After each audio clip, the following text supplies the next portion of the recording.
Back to my channel মো blogs. তোমরা কেমন আছো সবাই? আশা করি ভালো আছো, আমিও ভালো আছি। তো চলো ভিডিওটা এখান থেকে স্টার্ট করা যাক। এইখানে আমি কাজ করতে শুরু করে দিয়েছি, আর এইখানে দেখো আমার ছেলে এখনও ঘুম থেকে ওঠেনি, কারণ তোমাদের আগের দিন বলেছি আমার ছেলের শরীরটা ভীষণই খারাপ, তার জন্য ঘুমোচ্ছে। বাবা ওঠো, উঠবো না?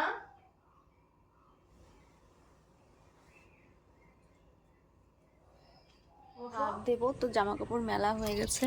এই দেখুন, বেশি না, তোমার দাদাভাই দুটো জামা, আমার নাইটিটা ধুয়ে দিয়েছি। তো চলো, ছাদটা না একটু নোংরা নোংরা হয়েছে। কি হয়েছে বলো তো, আগে কয়েকদিন আগে যে ঝড়টা হয়েছিল, ঝড় মানে কি সকালবেলা যে হাওয়াটা উঠেছিল, সেই হাওয়াটায় একটু ধুলো ধুলো পড়ে গেছে ছাদের উপরে, পাতা জমেছে, নোংরা উড়েছে। তো সেইগুলো একটু পরিষ্কার করবো এখন ঝাড় দিয়ে। তো চলো তোমরা দেখতে থাকো। তো এখানে শুরু করে দিয়েছি ঝাড় দেওয়া। তো আগে কয়েকদিন আগে যে সকালবেলা ঝড়টার হয়েছিল, তখন পাতাগুলো পড়েছিল। তো আমাদের বাড়িতে অত পাতা মানে গাছ নেই, অন্য বাড়ির গাছের পাতা টাতা সব এসে ছাদে এসে জমেছে। তো কোনো ব্যাপার না, গাছ থাকলেই পাতা আসে, তো ওটা কোনো ম্যাটার করে না।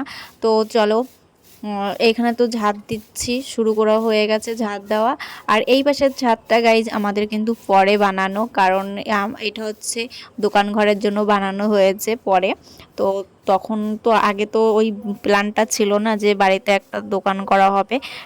পরে বাবা বলেছে যে বাড়িতে একটা দোকান করা হবে, তার জন্য এই পরে ওই ছাদটা করা হয়েছে, গাঁথনি দিয়ে তারপরে ছাদটা তৈরি করা হয়েছে। তো তার জন্য ছাদটা আমার এত বড় হয়ে গেছে। আর ওই পাশের ছাদটা তোমরা দেখতেই পাচ্ছ, মাঝখান দিয়ে অর্ধেক কাটা আছে যাওয়ার জন্য, আর এই পাশে আসার জন্য। এখন ছাদটা প্রচুর বড় হয়ে গেছে, মনে হয় ফুটবল খেলা যাবে এমন একটা ছাদ হয়ে গেছে এপাশ আর ওপাশ।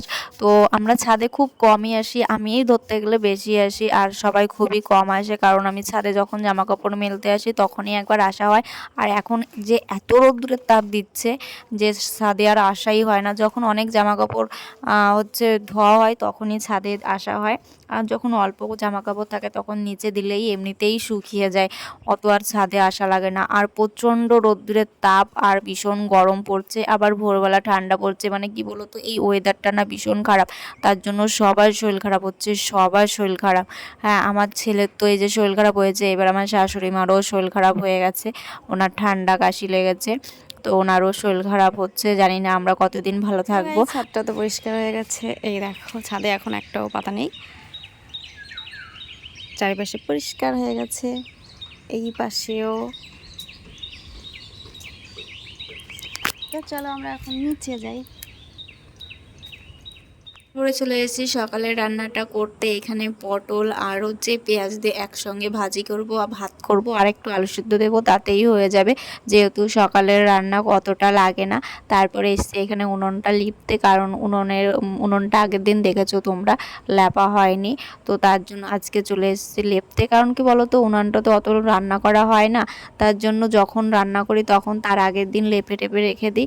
তো প্রত্যেক দিন লেপা লাগে না, যেদিন রান্না করি তার পরের দিন আবার লেপে দিই। তো তারপরে চলে এসেছি হচ্ছে সিঁড়িটা মুছতে, আর সিঁড়িতে আজকে হাত দিয়েই মুছছি। কেন বলো তো গাইজ, এইখানে যতই তুমি ওই ধরার জিনিসটা দিয়ে মোছো না কেন, ওইটাকে কি বলে আমি জানি না, ধরার লাঠিটা দিয়ে যতই মোছো না কেন, কোনো জায়গায় যে কোনায় কোনায় নোংরাগুলো থাকে সেইগুলো পরিষ্কার হয় না। আর আমি এইখানে হাত দিয়ে ভালো করে ডলে ডলে পরিষ্কার করে নিচ্ছি। হাতের মতন গাইজ কোনো কিছু পরিষ্কার হয় না, হাত দিয়ে ঘষো ভালো করে, তাহলেই পরিষ্কার হবে। আর এইখানে এসছি ঘরের পেছনের শাটারটা মুছতে। এটা পেছনও বলা যায় না, সামনেও বলা যায় না, এটা হচ্ছে রাস্তার সামনে কিন্তু ঘরের পেছন, তাই এইটা আবার মুছতে চলে এসেছি। কারণ কারণ তোমাদের তো বলেছি একদিক দিয়ে মুছে পরিষ্কার করছি, তো অন্যদিকে ধুলো পড়ে যাচ্ছে, তো সারাদিন ধরে এটাই করতে হয় আমাকে।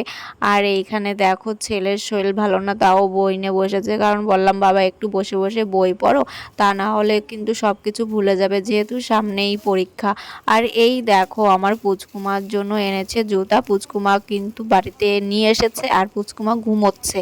আর ওর মামা জুতো কিনতে গেছিলো ছেলের জন্য, এবার দেখেছে যে পুচকুমার পায়ের জুতা একটা খুব সুন্দর, তার জন্য এই জুতাটাই কিনে নিয়ে এসেছে। তো দেখো গাইস, জুতাটা কিন্তু খুবই সুন্দর মনে হচ্ছিল আমিই পায়ে দিই, কিন্তু আমার পায়ে তো হবে না, তার জন্য আমার আর পরাও হলো না। তো জুতাটা খুবই সুন্দর লাগছিল আর ভীষণ হালকা ছিল জুতাটা। কি বলো তো, ছোট মানুষ তো পরলে বেশ ভালোই লাগবে। আর জুতোটা কেমন হয়েছে তোমরা কিন্তু একটু কমেন্টে জানাবে। আর এইখানে বাড়িতে আজকে রান্না হয়েছে পটল আলু দিয়ে, মাছের মাথা দিয়ে। এখানে হচ্ছে এটাকে বলা হয় শঙ্কর মাছ, আর এই যে হচ্ছে উচ্ছে ভাজা, আর হচ্ছে এইখানে চাটনি। তো আজকের বাড়িতে মেনু এটাই ছিল। চলো, পুচকুমা ঘুম থেকে উঠে গেছে, তোমাদের সঙ্গে পুচকুমার আলাপ করিয়ে দিই। এই দেখো আমার পুচকুমা ঘুম থেকে উঠে খেলা করছে, তো ওর জন্য মা রান্না করছে দুধ, ওকে খাওয়াবে। ও ঘুম থেকে উঠেছে, এখন ওর খিদে পেয়ে গেছে আর দাদার সঙ্গে বসে বসে দুষ্টুমি করছিল, আমিও পাশে একটু বসে রয়েছি। আর এইখানে ও ওর একটা নিফিল টাইপের কিছু একটা আছে, সেটা হচ্ছে মুখে দিচ্ছিল, আর এইটা বারবার মুখে দিচ্ছিল। দাদা বলছিল মুখে দেয় না, মুখে দেয় না, ও মাথা নাড়াচ্ছে না না না না। হ্যাঁ, ওর মানে ওর জিনিসগুলো বেশ ভালোই লাগে। আর এখন আমি বললাম শুয়ে।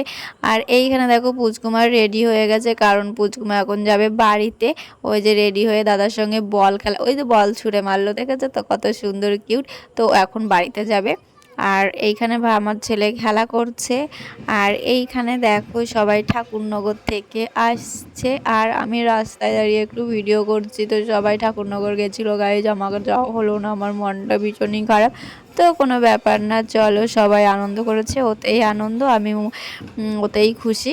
তো এইখানে ঠাকুরনগরের দল বাড়িতে ফিরছে সবাই, আর সবাই আনন্দ করতে করতে ফিরছে, দেখো কত সুন্দর। তো আমার মনটাও ভীষণ খুশি হয়ে গেল যে সবাই ঠিকঠাক ভালোভাবে বাড়িতে পৌঁছেছে, তার জন্য মনটা খুব ভালো লাগছে। আর এইখানে সবাই যার যার বাড়িতে যাচ্ছে এখন।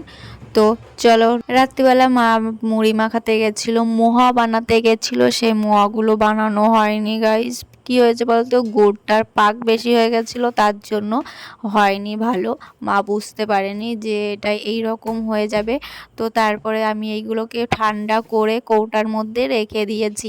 আর এই কড়াইটা এখন আমি ভিজিয়ে রাখবো, আর পরে ধোবো, যেহেতু এখানে গুড় লেগে আছে, গুড়টা সহজে উঠবে না, তার জন্য আমি জলে ভিজিয়ে রাখছি। এটাকে পরে ধোয়া হবে, গুড়টা যখন গলে যাবে তখনই আমি ধুয়ে নেব। হ্যাঁ, আর এইখানে এই বাটিতে রেখেছি বাবার জন্য, বাবা বললো আমাকে এক বাটি দিয়ে যাও, তো এইখানে বাবার জন্য রেখে দিয়েছি। আর এইখানে বসিয়েছি ভাত রাত্রের জন্য। তো তারপরে খাওয়া দাওয়ার পরে নিয়ে এসেছি কটা ছোলা ভিজাতে। তো তোমরা জানো প্রত্যেকদিন রাত্রেবেলা আমার ছোলা ভিজাতে হয় ছেলের জন্য, আর আমরা সবাই খাই। তো চলো, ভিডিওটা আর বড় করছি না। ভিডিওটা যদি ভালো লাগে like comment share and subscribe করে দিও। যারা ফেসবুক থেকে দেখছো তারা ফলো করে নিও, আর যারা এখনও আমার চ্যানেলটিকে সাবস্ক্রাইব করোনি তারা সাবস্ক্রাইব করে নিও। আর সবাই ভালো থেকো, সুস্থ থেকো, সাবধানে থেকো, সবাইকে বলছি টাটা।